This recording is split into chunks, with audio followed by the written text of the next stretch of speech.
انا دفنت اكتر من 15 جثة تحت بيتي، وده لو انت شايفه كارثة فانا شايفه من حقي. واللي الدنيا تصعبه عليا انا هاخده من عينيها وعينين اللي عايشين عليها. واستحالة اخلي الفقر يعدي بس من الشارع اللي انا ساكن فيه. الفقر اللي بيهد البيوت والنفوس ويكسر الرجالة وينحر الكرامة.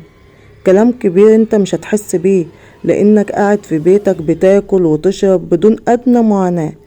اما احنا فبنصحى من النوم مش ضامنين هناكل كام وجبة في اليوم، وهل هنلاقي اللي يسترنا ولا هنرمي لحمنا في الشوارع عشان تنهش فيه الديابة. ايوه انا نعمة اللي تربيت في بيت لأب مخلف 9 عيال، بيت تقريبا عبارة عن أوضة ما فيهاش عفش من كتر الفقر. وطالما فضلت عايش لحد سن 10 سنين فانت بقيت مسؤول عن نفسك. لو ولد تطلع تشتغل في اي حاجة، حرام بقى حلال مش مهم. ولو بنت تروح تخدم في البيوت، حد ضايقها مش مهم، حد اغتصبها حتى مش مهم، المهم الفلوس اللي بتخلينا قادرين نقف على رجلين. وانا اللي كبرت بدري وفهمت ان في ناس غنية ومرتاحة عشان احنا فقراء، وان الناس دول هم السبب في الحياة الصعبة اللي انا عايشاها. وطلعت اواجه الحياة واشتغلت اول مرة في شقة في المهندسين. كنت بروح انضف البيت كله بالنهار وامشي على بعد العصر. وعشان اقولك انا كنت بتعرض لايه، تخيل كل افلام السينما اللي كانت بتوريك البنات اللي بتخدم في البيوت بتتعرض لايه.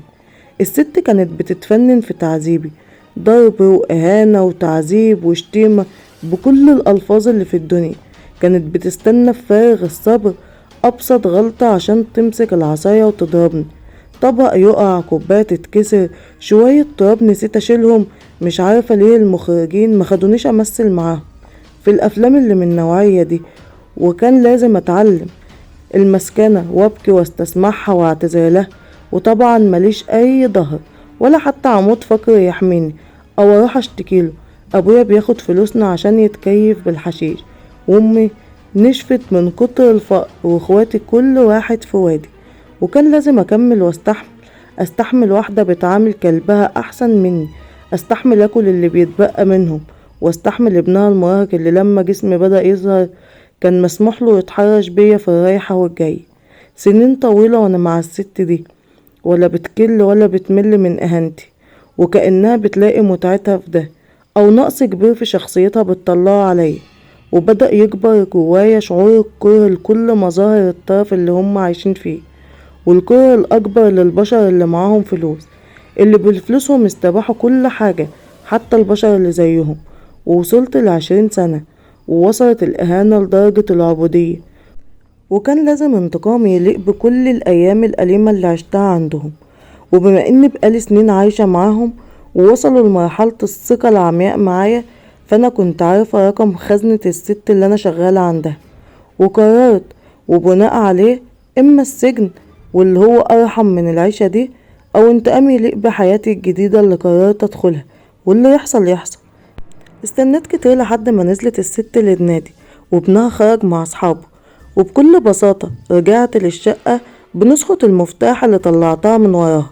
فتحت الشقة ومنها لأوضة النوم، وببساطة اتفتحت الخزنة وشفت كمية دهب تكفي انها تأكل 1000 عيلة من الناس اللي مش لاقية تاكل.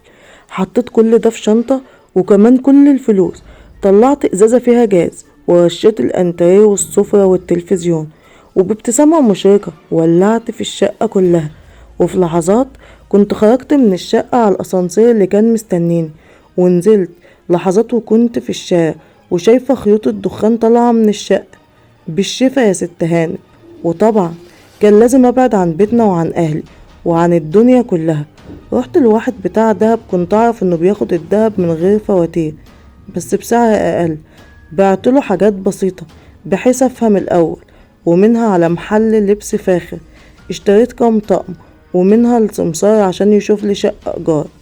يومين وكنت واخدة دش وقاعدة في شقة فخمة في مكان راقي في البلد. غيرت من جلدي بعد ما استغلت كل خبرتي في الكام سنة اللي عشتهم في المجتمع القذر ده. وكانت الثروة اللي معايا كبيرة فعلا، فضلت اصرف منها كتير وما بتخلص. وكنت ببيع الدهب حتة حتة عشان ما اقعش بغبائي.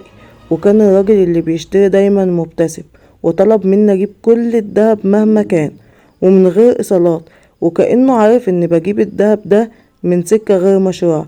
بس بدأت الاحظ ان الثروة بتخلص وان مكاني ما بتحركش، ولو خلصت الفلوس هقع ومحدش هيسمع عليا. سبت الشقة الفخمة وأجرت شقة في مكان شعبي دور أرضي، واندمجت وسط الناس إني يتيمة وجاية من الإسماعيلية أشتغل في القاهرة. وبدأت أفكر في سكة تجيبلي ثروة بدون مجهود. وخدني الطريق لنادي من نوادي الأثرياء، كل واحدة بتروح ببنتها وملبساها طقم دهب كامل، حلق وخاتم وسلسلة وفي أكتر كمان. ولقيت نفسي بشترك في النادي وبدخل كأني سيدة مجتمع، وواحدة واحدة قدرت أدخل وسطهم، الست اللي بتتكلم بتعالي ومهتمة بنفسها جدا. وفضلت أسبوع بترصد بيهم لحد ما شفت ماريا بنتها اللي ما كملتش 4 سنين، ولابسة دهب يكفيني أعيش منه لسنة قدام. وأنا كنت ذكية جدا وعارفة امتى أروح وامتى أجي. اتصاحبت على البنت الصغيرة عشان تثق فيا، وفي سهوة من أمها عرفت أخطف البنت من النادي، وكنت مأجرة عربية بسواقها تاخدني من جوه النادي عشان ما يبقاش فيه شهود. وفعلا خدت البنت للمنطقة اللي أنا ساكنة فيها، وخطرتها بمخدر كان معايا، وحطيتها في شنطة السوق الكبيرة ومنها على الشقة بتاعتي. الموضوع ما كانش صعب على واحدة زيي. خدت من البنت دهبها وفضلت أفكر. أنا عارفة إن البنت مش مذنبة، بس بكرة تطلع زي أمها ولا زي الست اللي كنت شغالة عندها. ما هو مجتمع بيعشق المظاهر إلا قلة قليلة جدا، وأنا برحمها من نفسها ومن المجتمع اللي هيطلعها مسخ تظلم اللي أقل منها. وما حسيتش بنفسي غير وأنا بفتكر كل لحظة صعبة مريت بيها. وحطيت فوطة على وش البنت وكتمت أنفاسها. مفيش دقيقة واستكانت البنت خالص، ولقيت مشكلة جديدة، هودي جسم البنت فين؟ وقتها افتكرت مشهد شفته في مسلسل وبصيت تحت رجلي. دخلت الأوضة اللي جوه وكسرت كام بلاطة، ولقيت الموضوع سهل جدا. حفرت شوية وحطيت البنت ودفنت عليها، وبعدها شوية أسمنت مخلوطين بمية وقفلت خالص. تاني يوم رحت أبيع الدهب وجاب مبلغ كويس جدا. ومن يومها بدأت أتفنن في سرقة السن ده، وعرفت ازاي أشغل 2 تحت ايدي، 2 بلطجية، والسكة بدأت تفتح ايديها ليا. أنا بشتغل على الطبقة الغنية واللي تحت ايدي شغال على الطبقة اللي تحت منها. وبدأت الجرائد وقتها تكتب عن العصابة اللي بتخطف العيال وتقتلهم عشان الدهب اللي لابسينه. وده لأن الموضوع توسع معايا لدرجة غريبة. 5 سنين وانا شغالة ومشغلة تحت ايدي شبكة كاملة. أجرت 12 شقة لدفن الجثث عشان كانت أحسن وسيلة للتخفي، وكنت خارج الشكوك كلها في شقتي. بس الموضوع بدأ ياخد منحنى مخيف، معرفش ده جن ولا أنا بدأت أتجنن.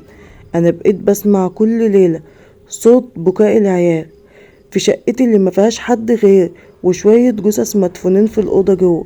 وبدأ الأمر يتطور، وبقيت بشوف العيال واقفة قدام سريري بالليل، وفي الضلمة كنت بحس وبسمعهم بيلعبوا في شقتي. وبدأ الخوف الأكبر لما بعض الجيران سألوني هو أنا مربية أطفال في شقتي، وده لأنهم كانوا بيسمعوا صوتهم في الشقة.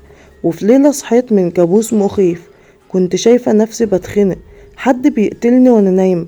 ليلتها صحيت لقيت في ظل واقف جنب سريري، كنت هموت وقتها من الرعب. قمت بالعافية زي السكرانة عشان اسمع صوت ضحك جاي من الأوضة اياها. دخلت وانا مرعوبة عشان اتفاجئ بالكارثة. الأرض اتشققت وبقى طالع منها حاجة زي الانتفاخ. حاولت أعالج الأرض بس معرفتش، وبدأت تطلع ريحة وحشة جدا من الأوضة. وقتها عرفت إني لازم أسيب الشقة واختفي، وفعلا رحت لشقة تانية بعيد خالص عن المنطقة دي.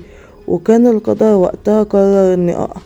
الريحة خرجت من شقتي ومعرفش ازاي بعد كل الوقت ده، والناس كسروها ودخلوا واكتشفوا الكوارث اللي جوه. والحكومة جيت وتقريبا جيت كل الجرايد تصور وتلحق السبق الصحفي ده. حتى صور البلاط المنفوخ ظهرت في الجرايد كلها، وكل الناس وصفتني بالمسطرة للمباحث. وبدأت تحريات المباحث تشتغل، قبضوا على ال2 اللي شغالين معايا بسهولة، وده لأنهم مسجلين.